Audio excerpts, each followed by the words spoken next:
At 10 a.m., the big house was completely silent. It had been this way since morning until now. The two people living there barely spoke to each other. There were no smiles exchanged, and each was lost in their own thoughts. Their eyes showed no trace of joy. This mood began the moment they agreed that Pure would not return to Bangkok yet. Instead, she chose to stay and wait to meet Air. That decision had been made the night before. "I'll wait to see Air first," she had said. She admitted this without shame. When Loft heard those words, her heart felt relieved, like a burden had been lifted. All the worries and emotional strain she had been carrying suddenly felt lighter. Loft didn't know what would happen next, but in that moment, Pure showed just how serious she was about their relationship.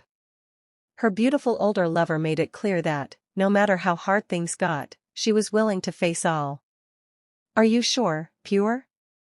Loft asked again. She wanted Pure to think it through carefully and not make a decision she might later regret. She hoped her lover was truly clear-headed about what lay ahead. "I'm sure," Pure replied. Though her answer came quickly, her voice was filled with anxiety. Loft understood. It was normal for someone who had been confused and emotionally torn. Still, it was hard for Loft to pretend she wasn't affected. No matter how Pure acted, everything she did left a deep impact. Everything about Pure's behavior had been easy to read, from that moment until now. She was troubled. That was the emotion Pure was dealing with. For someone who was strong with emotional ties, it wasn't easy to tell the truth to the person with whom she now on their way to see her. To speak with calm and confidence felt almost impossible. The woman who had once stood between two people wasn't sure if she could even get the words out of her mouth, or if they'd come out as nothing more than a faint murmur. As for the one who had only recently been chosen, Loft, she felt she could no longer look her older sister in the eye. Ever since she realized she'd fallen for her sister's former lover, that respect had been difficult to hold on to. If making things clear meant finally breaking the bond once and for all, Loft was ready. She wouldn't back away from it.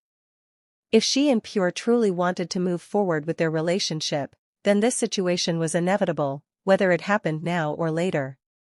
Loft, who carried guilt toward Air and was also afraid of the complexity of Pure's emotions, wanted all of this confusion, which she herself had helped create, to come to an end. Even if someone got hurt, she believed it was better to end things as soon as possible. Not because she thought she'd be the one hurt less, but because even before she knew Pure might choose her, she had already wanted to end. What Loft and Pure were about to face was the consequence of their own actions. Something they could no longer avoid. "Is that your guest, Miss Loft?"